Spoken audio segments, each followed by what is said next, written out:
आप सब साथी जो इस देश में इस आंदोलन के लिए काम कर रहे हैं, तन मन धन सर्वत लगा के इस आंदोलन को आगे बढ़ाने का काम कर रहे हैं, तमाम तरह की मुसीबतें सह रहे हैं। मैं जितना सम्मान इनका करता हूं उतना ही पूरी ईमानदारी से आप लोगों का भी मैं सम्मान करता हूं। मेरी नजर में इस आंदोलन से जुड़ा हुआ हर एक कार्यकर्ता मेरे लिए बहुत महत्वपूर्ण। भाई कुकरेजा जी, हमारी दोनों महिला नेता है, भाई गौतम जी, बहन गौतम जी और बहन नेहा ताई जी, भाई वंदना सुनकर जी, इन सब का भी मैं धन्यवाद करता हूँ। हमारी महिला नेता और हमारी बहनें यहाँ बैठी हुई हैं, मैं उनका भी स्वागत करता हूँ यहाँ आने के लिए। साथियों, समय की कमी के कारण बहुत सारे अन्य जो साथी आए थे उनको बोलने का मौका नहीं मिला। आप सबकी तरफ से मैं उनसे खेद प्रकट करता हूं कि आपको अगली बार हम प्रयास करेंगे कि ज्यादा लोगों को बुलवाएं। सम्मानित इस देश के मालिकों, इस देश के मूल निवासियों, हम पार्टी का 3रा स्थापना दिवस मना रहे हैं। इस अवसर पर मैं बहुजन समाज पे समय समय पे जो संत गुरु महापुरुष जन्मे हैं उनको भी नमन करता हूं। सबसे पहले हम चर्चा उन रहबर की करेंगे जिनकी आज जयंती है, जिनके नाम से हमारी पार्टी में जिनका नाम भी शामिल है। फिर उसके बाद हम अपनी पार्टी पे चर्चा करेंगे, आगे के दिशा निर्देशों पे चर्चा करेंगे, आगे के कार्यों पे चर्चा करेंगे, फिर अधिवेशन पे भी चर्चा करेंगे। आप सब लोगों ने सहयोग भी किया है अपनी मेहनत की कमाई से, जिससे अधिवेशन संभव हो पाया। मैं आपका फिर दोबारा से धन्यवाद करता हूं।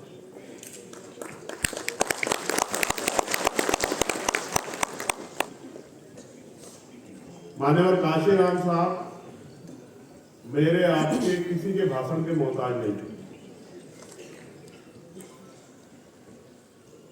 उन्होंने अपने जीवन में जो कुछ भी अर्जित किया, जो सम्मान पाया, नाम पाया, उसके लिए उन्होंने बहुत कठिन परिश्रम किया और विपरीत परिस्थितियों में अपने आप को जलाकर, अपनी सारी खुशियां सुख दुख त्याग कर, यहां तक कि अपने पेट को भी काट कर उन्होंने इस आंदोलन को कामयाब किया। तब जब हमारे जैसे लोग सांस लेते हैं, वो ये कहते थे कि मुर्दा लोग मिशन नहीं चलाते और जिंदा लोग मिशन को रुकने नहीं देते। आज जब मैंने उनको नमन किया तो मैंने उनको यही लाइन से आत्मसात किया।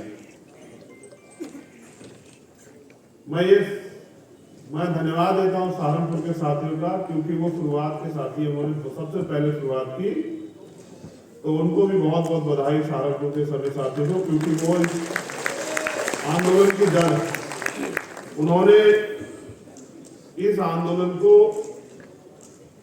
सींचने का काम किया, शुरू करने का काम किया।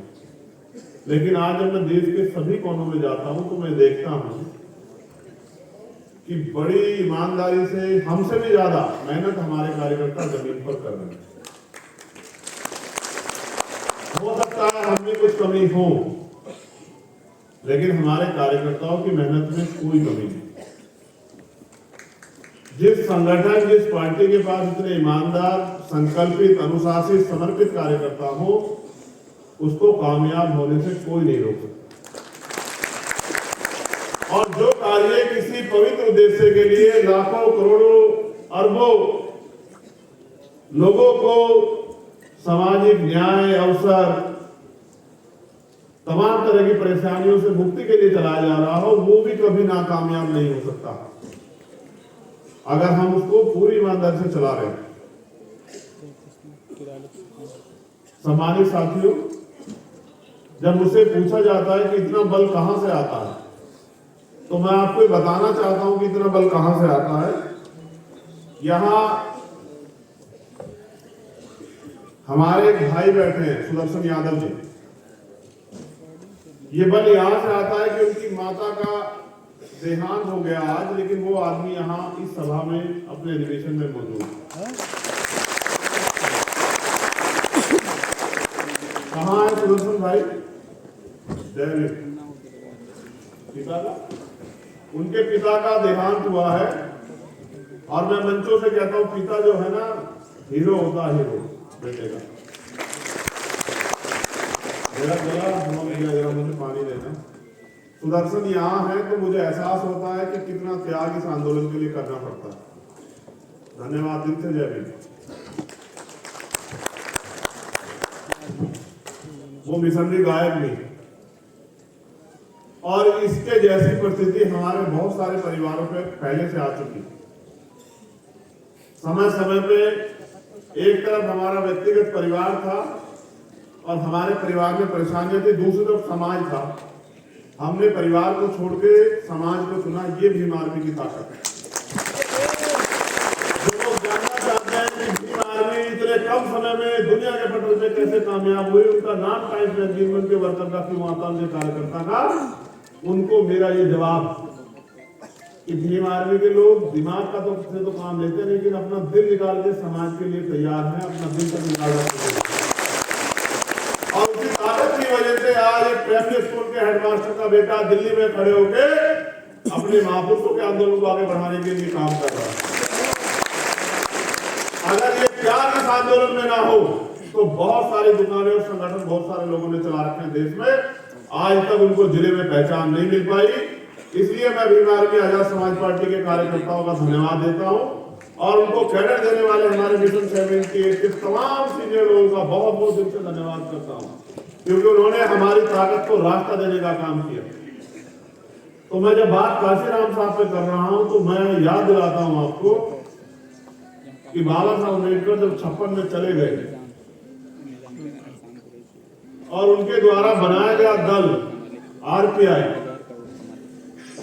जिसको वो आगे बढ़ाना चाहते, सींचना चाहते थे अपने ज्ञान, अपने बल, अपने तप के जरिए, जिसके लिए उन्होंने अपनी नौकरी छोड़ दी, क्लास 1 की नौकरी साइंटिस्ट वैज्ञानिक होने के बाद। और जब वो उसमें कुछ नहीं कर पाए और वहां के नेताओं ने उनको ये कह के इग्नोर कर दिया कि तुम हो कौन, हम 30 साल से चला रहे हैं, 20 साल से चला रहे हैं, तुम कल के आए हुए, तुम हमें सिखाओगे। और क्या समय बीता होगा मेरे रहबर पे कि वो सब कुछ छोड़ के नाउम्मीद होकर दिल्ली चले आए। और यहां दिल्ली में आके,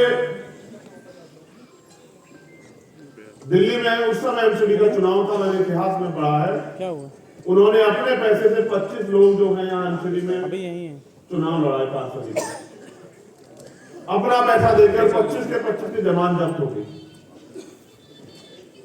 लेकिन हौसला देखो उस महामानव का, अपने हार नहीं माना, क्योंकि जब आप मैदान में उतर जाओगे तो हार और जीत तो मिलेगी। आप ये लड़ाई बड़ी कठिन लड़ाई है। दुनिया की दुश्मन की ताकत से लड़ने के लिए इस दुनिया में आपको बहुत धैर्य रखना पड़ेगा। हमारे साथी में निराश ना हो। जब मैं हौसला जुटाने की बात करता हूं तो मैं अपने रहबर को याद करता हूं, उनके दर्द को याद करता हूं कि बिना साधनों के, साइकिल से, पैदल, बस, ट्रेन से किस तरह से उन्होंने अपने आंदोलन को आगे बढ़ाया।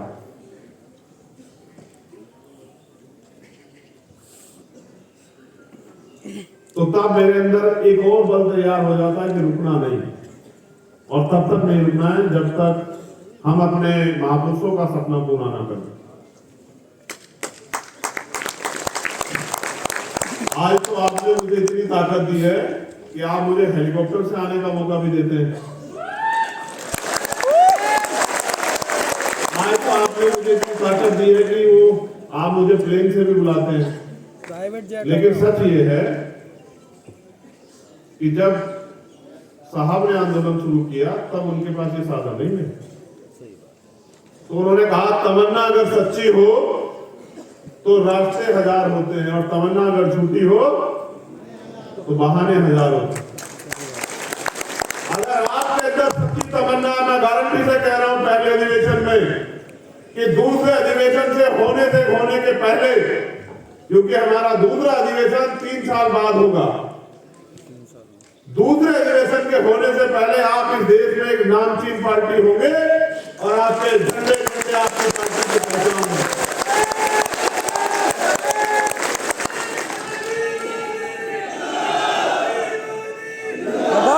बस जरूरत है जितना दम नारों के साथ लगाते हैं उतने दम से आप जमीन पे जाके काम भी करो। मैं कुछ बातें आपके सामने रखूंगा क्योंकि देखो मैं कब से सुन रहा हूं, हमारे सब साथी महापुरुषों के बारे में बोलते हैं, मैं भी महापुरुषों के बारे में बोल सकता हूं, बहुत बहुत देर बोल सकता हूं, लेकिन मैं ये कह रहा हूं, मैंने इनसे निवेदन ये किया था कि आप ये बताना हमने अब तक कितना कितना काम किया, हम किस किस जिम्मेदारी पे हमने क्या क्या काम तैयार कर लिया, क्या क्या काम अधूरा है, क्या क्या हमें अपने साथियों से उम्मीद करनी है कि उस काम को वो करने में हमारी मदद कराएं। तो मेरे ऊपर आपने जिम्मेदारी दी कि मैं इस आंदोलन का नेतृत्व करूं और आप मुझ पर भरोसा करते हैं। जितना भरोसा आप मुझ पर करते हैं लगभग उतना ही भरोसा मैं आप पर भी करता हूं कि आप इस आंदोलन में मेरे साथ खड़े रहेंगे और मुझे समय देंगे इस आंदोलन को आगे बढ़ाने में। मैं अधिवेशन के विषय में कहूं तो हमने तय किया कोर कमेटी के लोगों में कि बहुत सीमित डेलीगेट लोगों को बुलाएंगे। जो हमारे डेलीगेट बने हुए हैं, जिले के अध्यक्ष, मंडल के अध्यक्ष, प्रदेश की कमेटी, उन्हीं लोगों को बुलाएंगे। क्योंकि जैसे आज हम लोग यहाँ 17 तारीख में हमारी रैली है छतरपुर में, मध्य प्रदेश में, तो वहां वो काम भी देखना है। उसके अलावा तमाम प्रदेशों में अलग अलग काम लगे हुए हैं। तो हमने ये तय किया था कि बहुत कम डेलीगेट लोगों को बुलाएंगे, 2 स्टेट पे ज्यादा फोकस करेंगे, 2-3 स्टेट पे, जिनमें उत्तर प्रदेश है, मध्य प्रदेश है, राजस्थान। उनके ज्यादा डेलीगेट को बुलाएंगे और उनको समझाने का काम करेंगे कि किस तरह से आने वाले समय में उन्हें काम करना है। इसीलिए तय हुआ था कि कम लोगों को बुलाएंगे। फिर मैंने सोचा कि भाई मेरा तो मन ये था कि भाई जो भी जगह मिल जाए उस पर कर ले। तो हमारे साथियों ने कहा कि अब तो हमें महामानव के आशीर्वाद से, हमारे संतों गुरुओं महापुरुषों के आशीर्वाद से, बाबा साहब अम्बेडकर के त्याग बलिदान से अब तो हम पे इतने साधन तैयार हो गए कि हम कोई बड़ा सा हॉल कर सकते हैं जहां आपको भी गर्मी ना लगे और हमारे आने वाले साथियों को भी गर्मी ना लगे, आराम से लोग आपकी बात को। फिर ये फैसला हुआ कि भाई कोई ऑडिटोरियम ढूंढा जाए, तो ऑडिटोरियम फिर कई ढूंढे, सारे बुक थे। मन तो ये था कि अधिवेशन पे एक बड़ा समारोह करेंगे कि जो वर्तमान का शासक है उसकी जड़ें हिल जाए। फिर ये तय हुआ कि अभी तो हिलाई है मध्य प्रदेश में,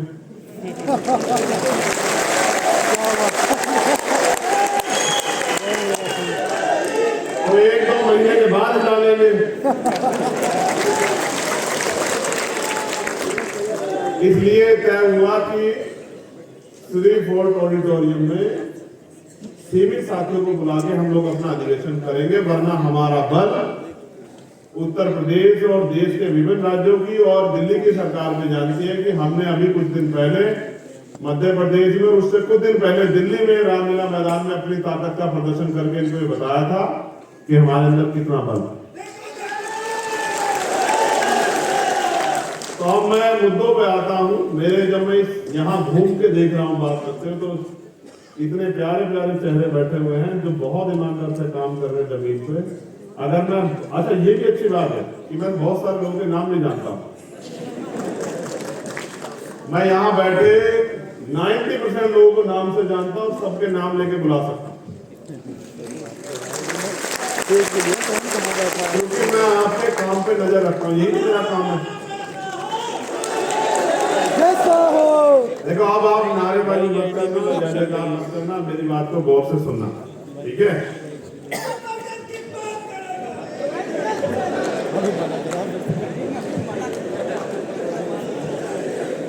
बस इतना सा तैयार करना है मुझे तुम्हें कि तुम अनुशासित हो जाओ सभी साथी, बाकी तो काम आप अपने आप कर लो। यहाँ हमारे कुछ अतिथि भी है, जैसे हरीश जी जिनमें हैं, भाई बिलाल जी जिनमें हैं, भाई मनोज जी जिनमें हैं, हमारे अकाली दल अमृतसर जो है उनके पूर्व वर्तमान सांसद जो संगरूर से सिमरन मान जी, वो नहीं आ पाएंगे इन कारणों से, उनकी पार्टी के वरिष्ठ लोग आए हैं, उनका भी धन्यवाद करता हूँ। इस साल 6 प्रदेशों में इलेक्शन 2023, मध्य प्रदेश, राजस्थान, छत्तीसगढ़, कर्नाटक, तेलंगाना और मिजोरम। 6 में से 5 में हमारा संगठन, 6 में से 5 में, और 5 में से 4 में हमारा मजबूत संगठन। मध्य प्रदेश की शक्ति आपने देखी, राजस्थान की शक्ति आपने देखी, कर्नाटक, तेलंगाना में भी हमारा मजबूत संगठन और छत्तीसगढ़ में भी हमारा मजबूत संगठन। अब हमारे पास सबसे पहला जो संकल्प होना चाहिए अधिवेशन पे, ताली बजाने से, नारे लगाने से आगे बढ़ के, वो ये होना चाहिए मेरे आपके सबके जहन में कि हम इन चुनाव में अपनी पार्टी को सफल कैसे बनाएं,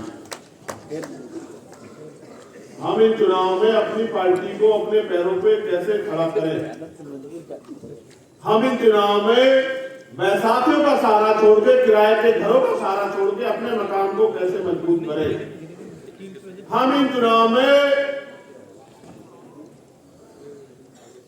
अपने सहारे पे कैसे खड़े हों, क्योंकि कानून बनाने की ताकत वो सदन में है। आपके प्रदेशों में जो विधानसभाएं हैं और आपके भारत में जो लोकसभाएं हैं, दोनों सदनों में ही कानून बनाने की ताकत है, और कानून को लागू कराने की ताकत भी उन्हीं के पास है जिनकी सरकार। विपक्ष कानून लागू नहीं करा सकता, विपक्ष सरकार को मजबूर कर सकता है, लेकिन कानून को लागू नहीं करा सकता है, ना ही कोई कानून बना सकता। तो मैं मध्य प्रदेश के साथियों को तो धन्यवाद देता हूं उस रैली के लिए, लेकिन जैसा हमारे एक वरिष्ठ साथी ने कहा कि यहाँ और संगठनों के लोग भी दिल्ली में सालाना जलसे करते हैं, लाखों लाखों लोग लेके आते हैं, लेकिन उनकी राजनीतिक हैसियत इतनी नहीं कि वो एक व्यक्ति को रोजगार दे दे। तो हमें ये बात सोचनी पड़ेगी कि बात तो बिल्कुल सही है कि सिर्फ लोग इकट्ठे करने से कुछ नहीं होगा, लोगों को वोट डालने के प्रति आपकी पार्टी को तैयार करना पड़ेगा।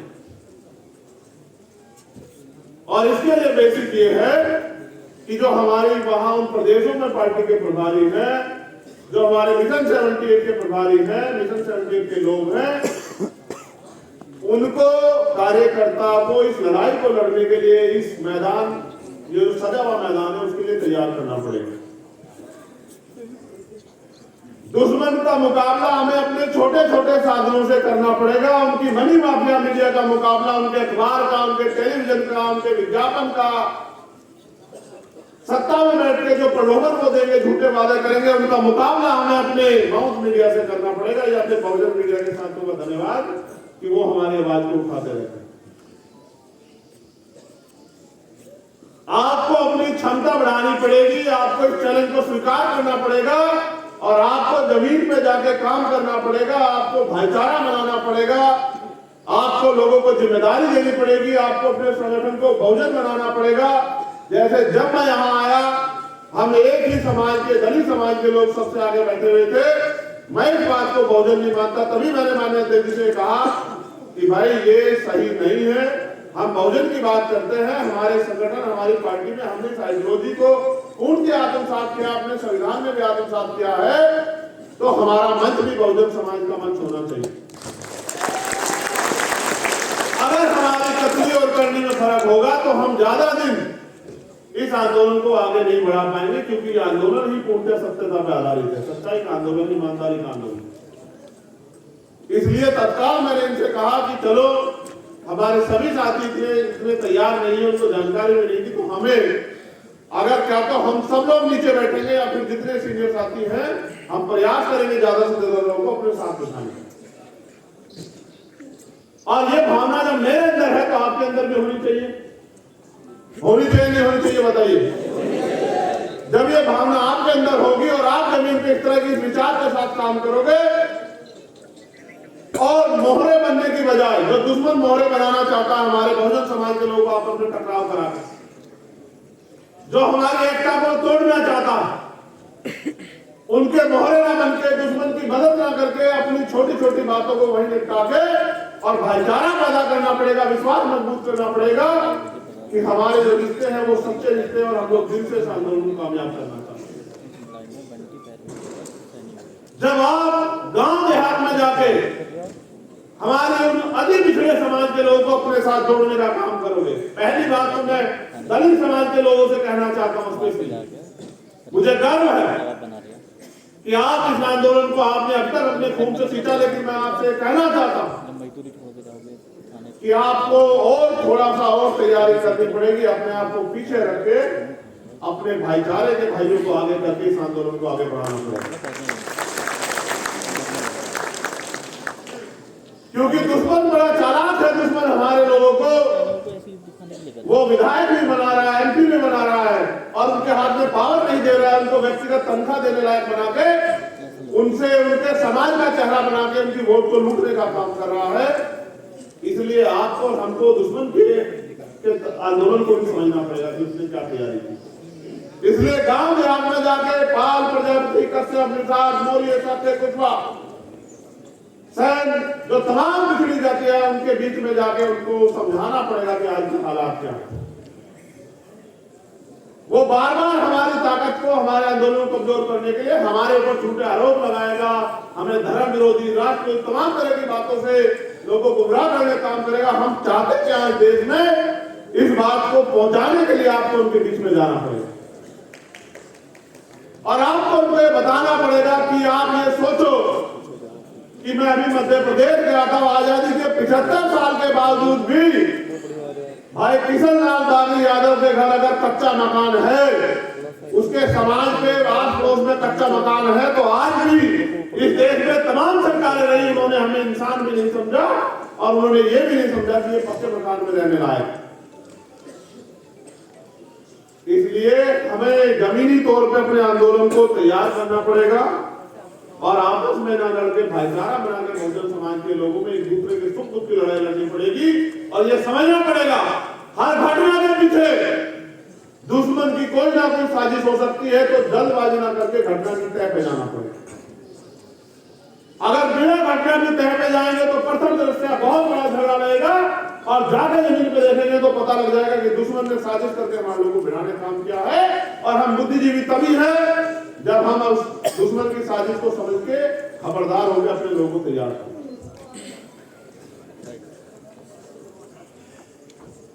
हमें यह भी तय करना होगा कि कहीं हम इस मैदान में सिर्फ हारने के लिए तो नहीं आए। मैंने तो ये तय किया है व्यक्तिगत रूप से, आपका अग्रणी होने के नाते, नेतृत्वकर्ता होने के नाते, कि मैं तो अपने मन में रोज ये तय करता हूं कि हमें ताकतवर बनना है, ताकतवर बनना है। क्या आप अपने मन में इस सवाल को कभी उठाते हैं कि हमें ताकतवर बनना है? कितने लोग उठाते हैं? हाथ उठा के बताना। एक बाबर को छोड़ के इसको सब लोग मानते हैं, बाकी सब लोग ये सवाल करते हैं कि हमें ताकतवर बनना है, क्योंकि बिना ताकतवर बने हम लोग इस देश में अपने स्वाभिमान, सम्मान और उससे भी बड़ा हम अपने वजूद को भी नहीं बचा पाएंगे। आज क्या हालात है मुल्क में, मैं उस पर चर्चा करूंगा आपसे। हम उत्तर प्रदेश के लोगों से भी मैं स्पेशली कह रहा हूं, राजस्थान के लोगों से कह रहा हूं, मध्य प्रदेश के लोगों से कह रहा हूं, क्योंकि वहां हमारा राजनीतिक आंदोलन जमीन पे बड़ा ताकतवर हो रहा है।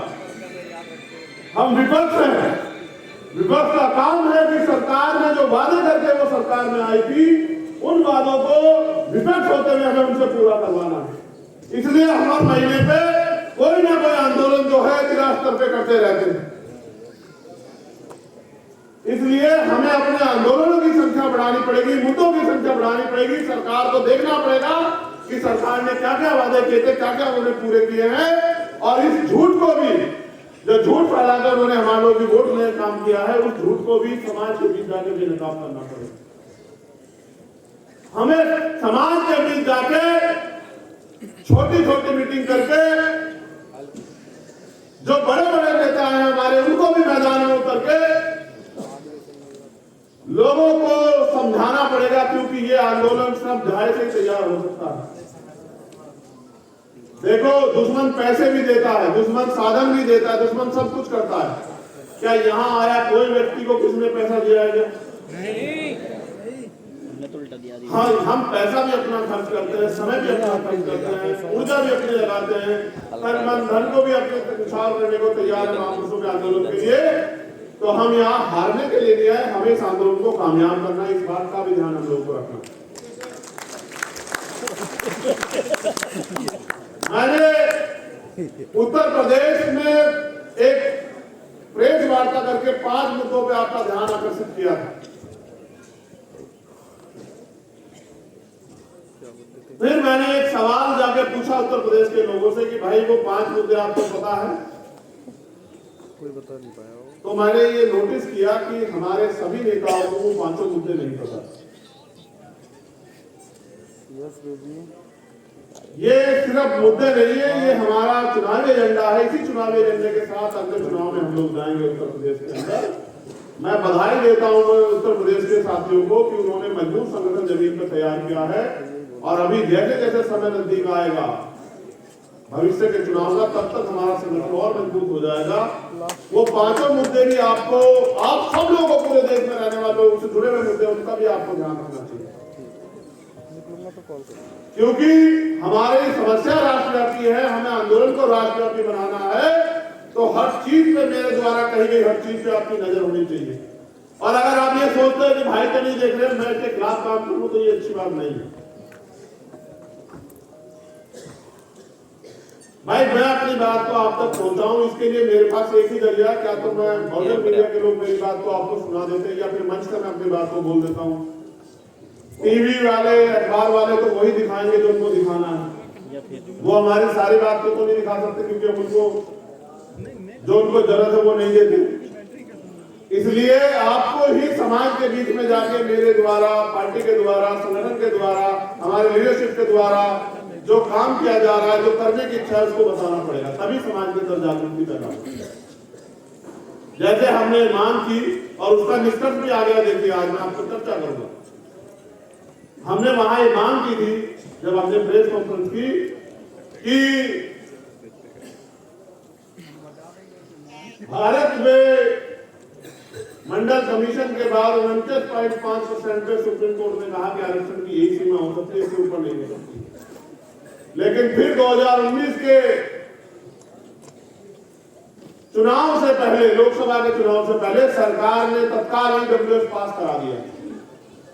और ईडब्ल्यूएस भारतीय संविधान की हत्या थी, क्योंकि भारतीय संविधान में आरक्षण प्रतिनिधि का जो पैमाना तय किया है वो आर्थिक आधार पर कभी नहीं हो सकता।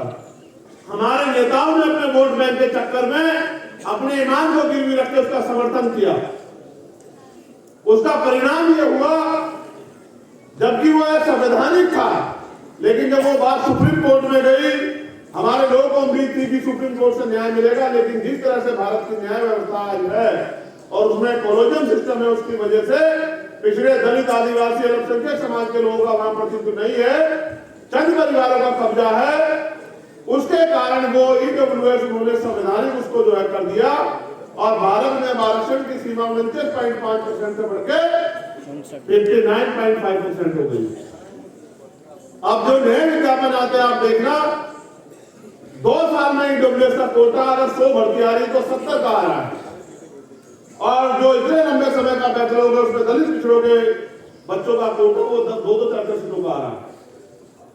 इसलिए हमने मांग की कि अब तो आपने आरक्षण की सीमा खत्म कर दी है, जो बैरियर आपने लगाया था 49.5% का, अब जिसकी जनसंख्या भारी उसकी हिस्सेदारी, अब आपको देश में सबके लिए संख्या के आधार पर आरक्षण की व्यवस्था करनी चाहिए। और जब हम सरकार से बात करते तो सरकार कहती है कि साहब हम पे तो साधन नहीं, तो हमने कहा कि ठीक है, आपने पिछड़े वर्ग के लोगों को 27% आरक्षण दिया। आप गौर से सुना मेरी बात को, जाके समाज में बताना कि आपने पैमाना बना के 52% ओबीसी को 27% आरक्षण दिया, उनका आधे से ज्यादा हिस्सा आप खा के चले गए, तो अब आप ये कहते हैं कि आप पे साधन नहीं, तो कम से कम जो अति पिछड़ी जाति है उनको उत्तर प्रदेश में 15%, 27% के अलग 15% आरक्षण की व्यवस्था आपको अति पिछड़ी जातियों के लिए करनी चाहिए। इससे जब 100 वैकेंसी आए तो 15 पद अति पिछड़ी जातियों के बच्चों को मिले। जब सिविल सर्विस की 100 वैकेंसी आए तो 15 बच्चे बाल प्रजापति, कश्यप, निषाद, मौर्य, साथी, कुशवाहा के भी जाए, उनका भी प्रतिनिधित्व हो, वो भी बैठ के कुर्सियों पर अपने समाज के लिए कुछ करें। उसी क्रम में हमने कहा कि उत्तर प्रदेश में शेड्यूल कास्ट की 66 जातियां हैं। 6 जातियों के लोग तो मेहनत करके किसी तरह से आगे बढ़ पाए, उनकी संख्या भी अगर आप सही तरह से काम करोगे तो वो 25% से पार होगी। लेकिन आप उनको 15.5% आरक्षण देते हो, तो जो अति दलित जातियां हैं जिनका अभी तक जो शिक्षा में जिनका जो आगे नहीं बढ़ पाए, जिनका कलश नहीं बना, उनको अवसर मिले, इसलिए 5% अतिरिक्त आरक्षण जो मिल रहा है उससे ज्यादा 5% आप देने का काम करो, अगर वास्तविकता में इन वर्गों के आप जैसी। जबकि मैं जानता हूं कि जो केंद्र की भारतीय जनता पार्टी की सरकार है वो इतनी नालायक सरकार है कि उसने तो अपने पूंजीपति मित्रों को खुश करने के लिए पूरे आरक्षण व्यवस्था का तमाशा बना दिया। इसका परिणाम हमने उत्तर शिक्षक भर्ती में देखा। कल भी उसमें एक आदेश आया कि पूरी वो 68 नियुक्ति अलग से दी गई थी, हमारे आंदोलन को निरस्त कर दी जाए। हमने देखा कि उत्तर शिक्षक भर्ती में 20,000 पद हमारे खा गए, चोरी और ऊपर से सीना जोरी, और फिर इनके बचाव में न्यायालय खड़े हो जाते हैं। ये अच्छा नहीं। इसलिए ये जब धर्म की बात करके हमारे लोगों को गुमराह करने का काम करेंगे तो हमारे अपने लोगों को हमें जाके बताना है कि आप उनसे ये भी सवाल पूछो कि आपके बच्चों को रोजगार कहां से मिलेगा, आपकी जेब में पैसा कहां से आएगा, आपको जमीन कहां से मिलेगी, आपको आगे बढ़ने के अवसर कहां से मिलेंगे। अभी मुख्यमंत्री जी ने एक काम और किया है, मैं उस पर भी आऊंगा। ये षड्यंत्र मैं उसको बेनकाब करूंगा अपने लोगों के सामने। यहाँ हमारी एक और 5 मांगों में जो हमने रखी थी उसमें यह भी मांग थी कि SC, ST, OBC के लोगों को ठेकेदारी में जो सरकारी ठेके आते हैं उन ठेकेदारी में आरक्षण की व्यवस्था होनी चाहिए, क्योंकि नौकरी आपने आजाद भारत में किसी को ज्यादा लोगों ने दी। जो जमीनें दी गई थी पूर्व की सरकार द्वारा, वो जमीनें भी सरकार छीन रही है, और उसका मैंने इतने दिन पहले आपको जागरूक किया था। कल सरकार ने कहा कि SC, ST की जमीन जो है उत्तर प्रदेश में कोई भी ले सकता है, डीएम से परमिशन की जरूरत नहीं है। ये जमींदारों को, सामंतियों को, पूंजीपतियों को हमारी जमीन छीनने की अथॉरिटी दे रहे हैं। तो मैंने मुख्यमंत्री से अभी ट्वीट करके कहा, ये मेरा संदेश है उनको कि ये गलतफहमी में मत रखना कि इनको कोई संभालने वाला नहीं, इनका कोई रक्षक नहीं है। अगर ये गलतफहमी है मुख्यमंत्री को निकाल देना दिमाग से। अगर ये गलतफहमी हो गई हो कि इनका कोई रक्षक नहीं, इनके पीछे खड़े होने वाला कोई नहीं, तो जब तक हम बाबा साहब अम्बेडकर के बेटे जिंदा है तुमसे आर पार की लड़ाई लड़ेंगे, याद रखना। तो जमीन सरकारी और जमीन हमारी है, क्योंकि जब देश आजाद हुआ व्यवस्था के कारण जिन लोगों के पास कोई साधन नहीं थे उनको आगे बढ़ने का कोई रास्ता नहीं दिया। अगर ना होते बाबा साहब अम्बेडकर तो आज हमारे तन पे ये कपड़े भी नहीं होते। इसलिए मैं सरकार को इस मंच के माध्यम से चेतावनी देना चाहता हूं, केंद्र की और भारतीय जनता पार्टी नया सरकार है, ये अपने षड्यंत्र करने बंद कर दो, वरना अंजाम दुरुस्ता बहुत बुरा होगा। इस बात को याद रखना।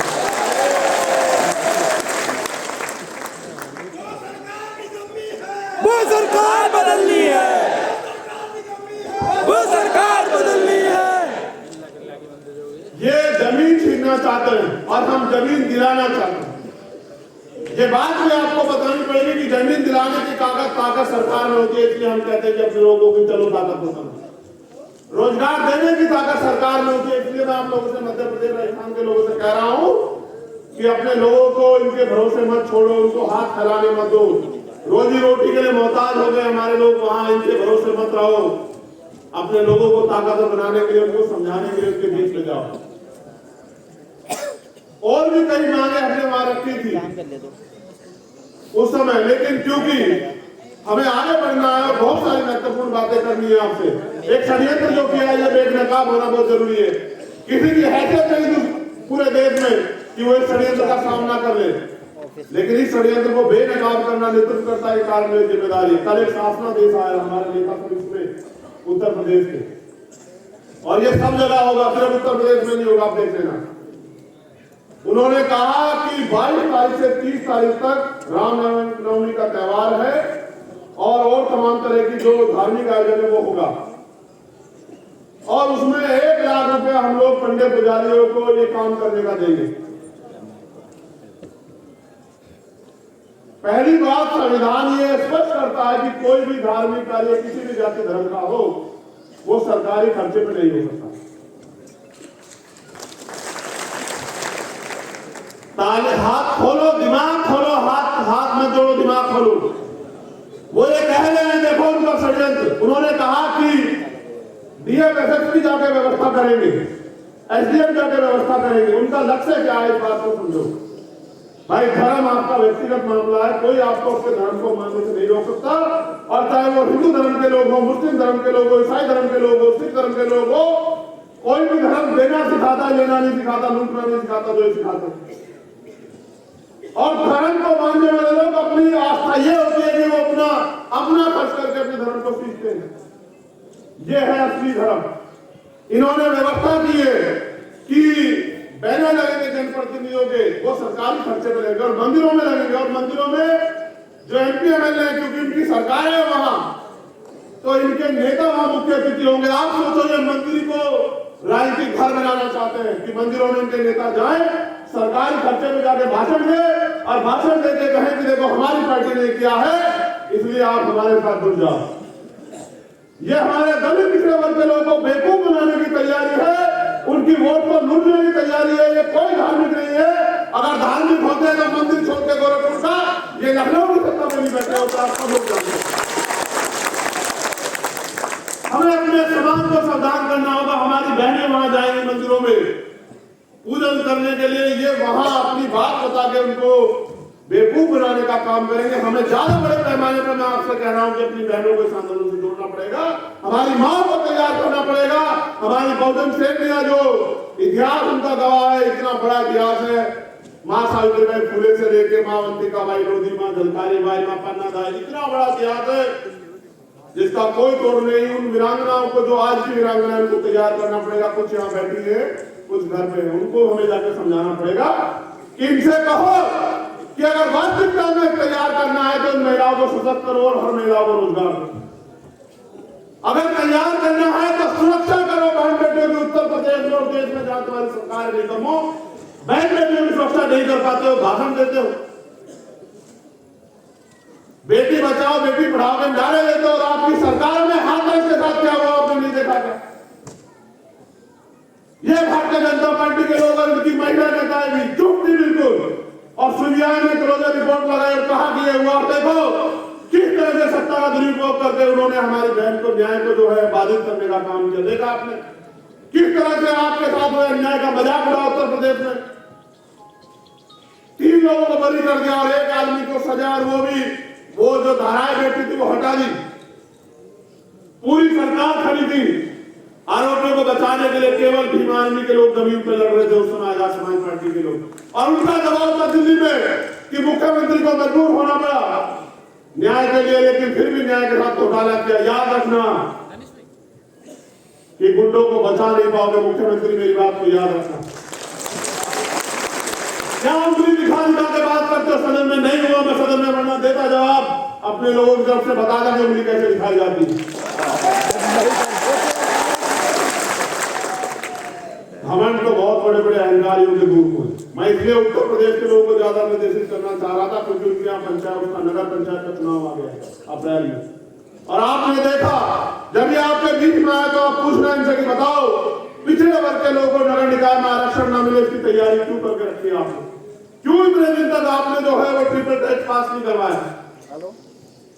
हमें अपने लोगों को समझदार बनाना पड़ेगा, जागरूक करना पड़ेगा। ये हमसे रिश्ते भी वोट के रखते हैं। जिस दिन वोट का अधिकार आप पर नहीं था, ये आपको शूद्र कहते थे, अछूत कहते थे, नीच कहते थे, आपके अधिकारों पर मुझे छीन रखा था। ये आप जानते हैं, इतिहास पढ़ के देखो कि किस तरह परंपरा कुरीतियों के नाम पे सती प्रथा, विधवा, तमाम हिंदुत्व के नाम पर इन्होंने देश की महिलाओं को जो है शोषण करने का काम किया।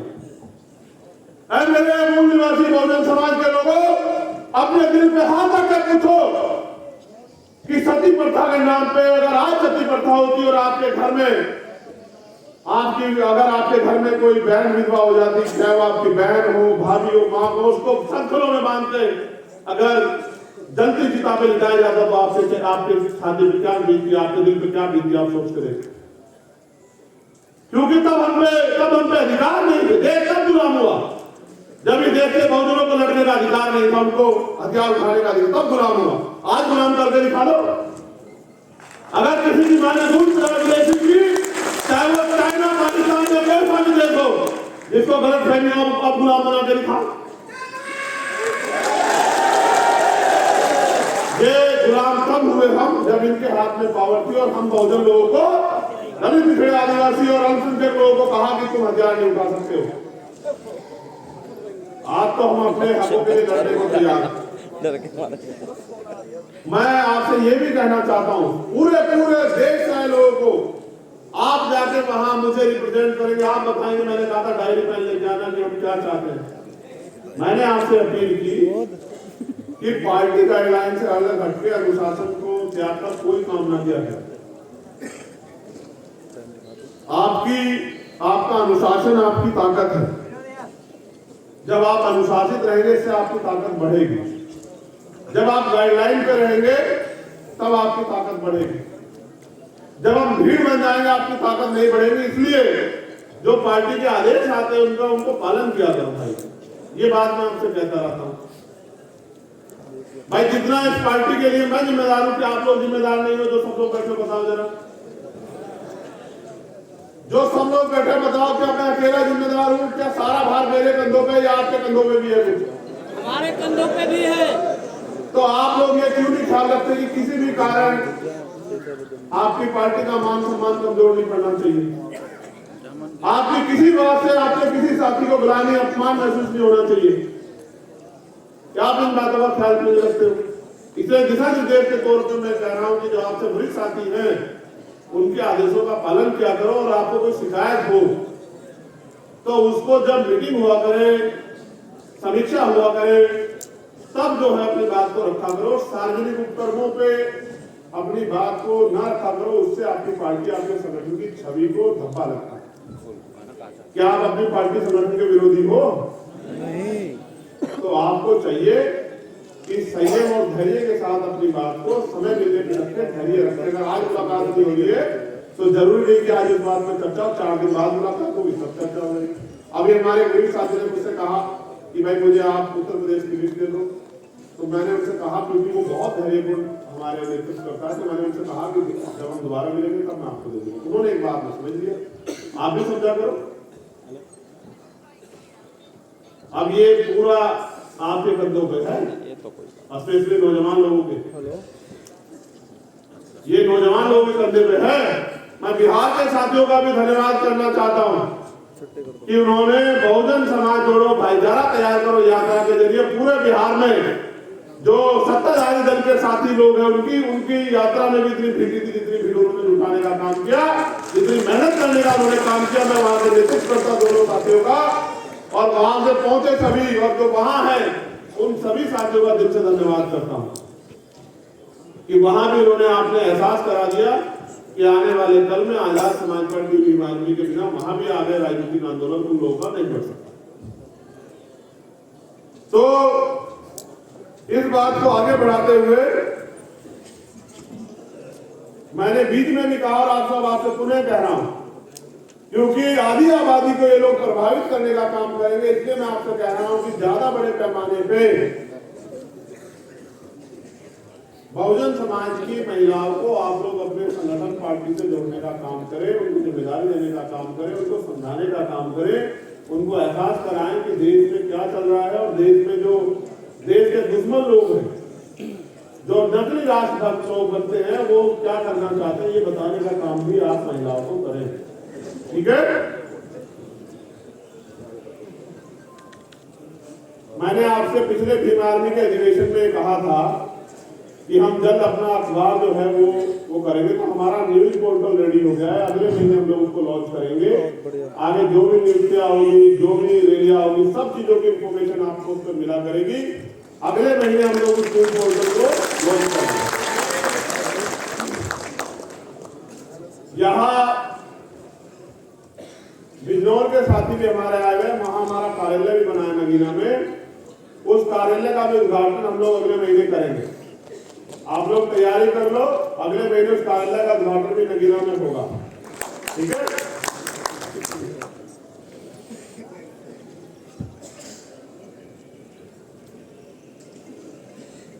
बड़े पैमाने पे देश में बेरोजगारी, महंगाई और जो तमाम तरह की समस्या है वो बढ़ रही है और उन पे काबू पाने के लिए सरकार फेल है, क्योंकि सरकार उन पे काबू पाना नहीं चाहती। इसलिए और भी बहुत सारी समस्या, जैसे पुरानी पेंशन की बहाली, पुरानी पेंशन बहाल होनी चाहिए। जैसे जिन लोगों पे जमीन नहीं है उनको जमीन मिलनी चाहिए। जैसे ठेकेदारी में आरक्षण की हमने मांग की, जैसे रोजगार करने के लिए जब सरकारी नौकरियां नहीं है, प्राइवेट नौकरियां नहीं है, तो बिजनेस करने के लिए हमारे लोगों को लोन मिले। जैसे इन घटनाओं का जिक्र किए बगैर बात पूरी नहीं हो पाएगी। जिस तरह से नफरत की आग में देश को झोंका जा रहा, अभी जो घटना राजस्थान में घटी, जहां नासिर और जुनैद को तथाकथित गुंडे जो थोड़े से धन के लिए पशुओं की तस्करी करते हैं, उन गुंडों ने, जो तथाकथित गोरक्षक हैं, उन्होंने उन बच्चों को राजस्थान से उठाया, हरियाणा में लाके पीटा, फिर थाने लेके गए और थाने में ले जाकर पुलिस को उनको सौंपने का काम किया। उनकी हालत देख के पुलिस ने मना कर दी, तो उन दोनों बच्चों को बेल्टों से बांधकर उनको जिंदा जलाने का काम किया। पूरी दुनिया में अगर इस घटना को देखा जाए तो ये घटना इतनी निंदनीय है कि इसकी जितनी निंदा की जाए वो कम।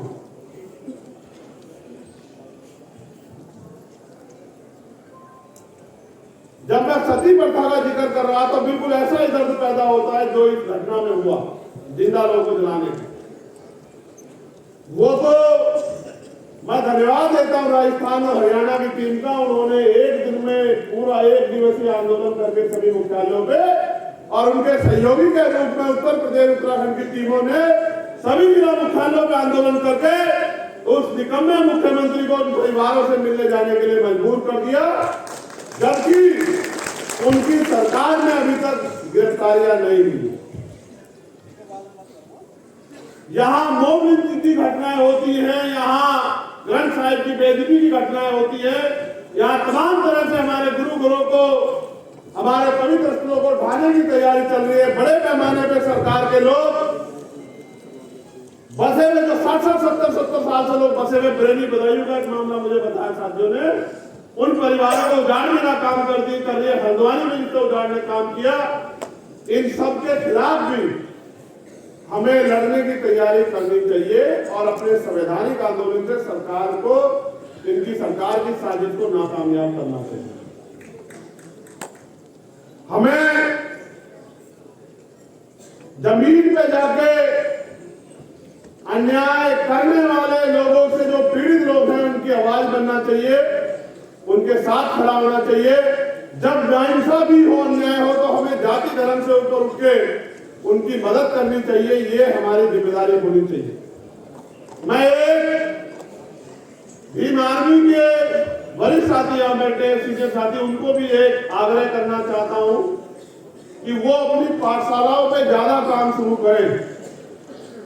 उन पाठशालाओं के जरिए हमारा नया कल तैयार हो रहा है, उन पाठशालाओं पे ज्यादा काम करें।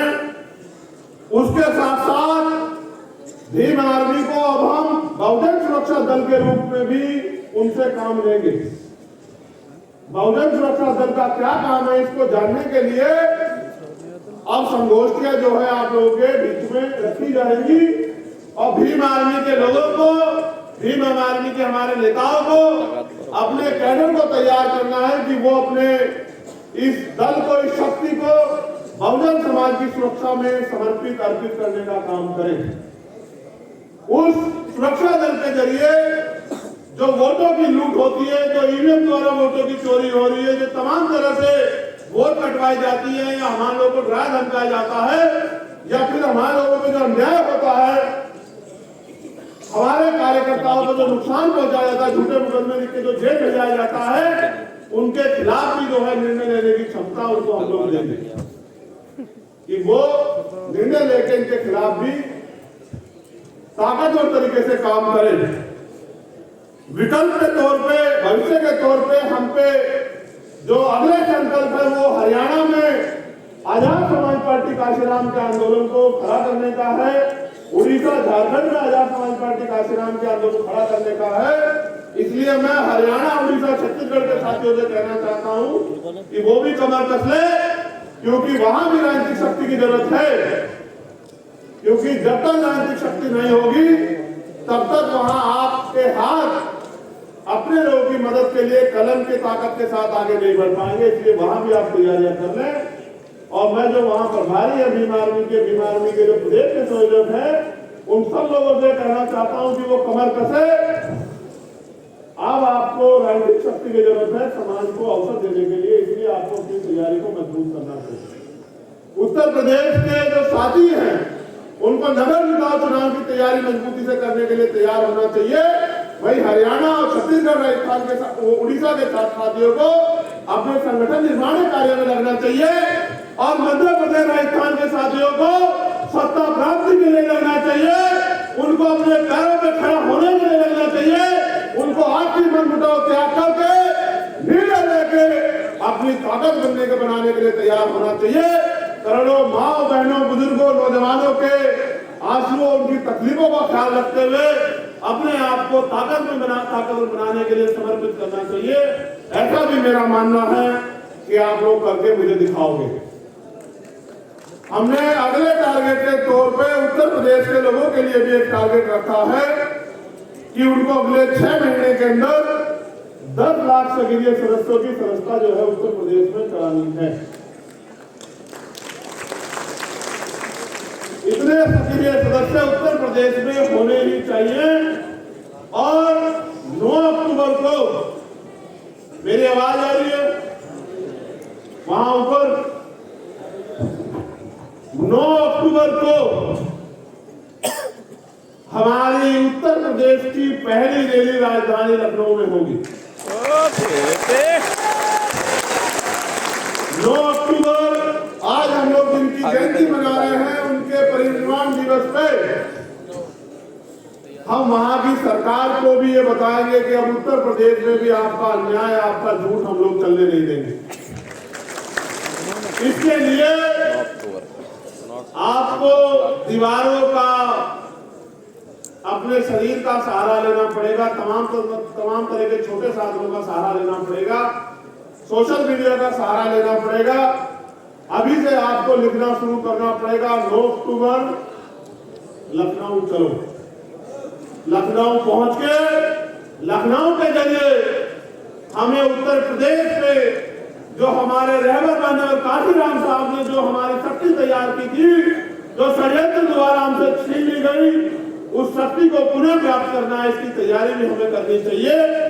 इस तैयारी को रोकने के लिए दुश्मन भी एडी चोटी के जोर लगा लेंगे। इसलिए मैं आपको अभी से आगाह कर रहा हूं कि आप अपने अपने जिलों में इस संदेश को आज से ही कहने का काम करें कि 9 अक्टूबर को हम लोग उत्तर प्रदेश की राजधानी लखनऊ में भी नीला सैलाब तैयार करके दिखाएंगे उत्तर प्रदेश को।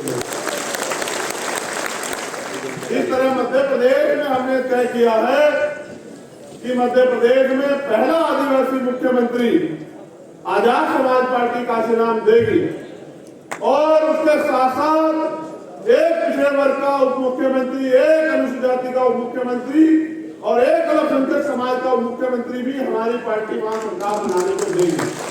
और जमीन पे उसकी बड़ी तैयारी चल रही है। परसों छतरपुर में भी हम लोग बताएंगे कि अगर किसी पाखंडी को ये धोखा हो गया हो कि वो हमारे लोगों का अपमान करेगा तो ये अपमान बर्दाश्त नहीं किया जाएगा। हम इस देश के प्रति इतने समर्पित हैं कि हमने हजारों साल तमाम तरह के अपमान सहे, हम बिना अवसरों के रहे, तमाम तरह के अन्याय अत्याचार के साथ भी देश के साथ खड़े रहे और आज भी भूखे प्यासे पेट भी बिना साधन के आज भी हम इस देश के प्रति समर्पित है, क्योंकि हम इस देश के मूल निवासी है, देश हमारा है, इसलिए हमारी तैयारी सबसे ज्यादा मजबूत होनी चाहिए। अब जो मैंने लिस्ट मंगाई थी उत्तर प्रदेश के साथियों और मध्य प्रदेश के साथियों की, मैं चाहूंगा कि जैसे लिस्ट खत्म हो आप लोग अभिनंदन के तौर पे दोनों हाथ से तालियां बजा के इनका स्वागत करें। जो उत्तर प्रदेश में हमारे साथी काम कर रहे हैं, उत्तर प्रदेश के जो प्रदेश अध्यक्ष हैं सुनील चित्तौड़ जी,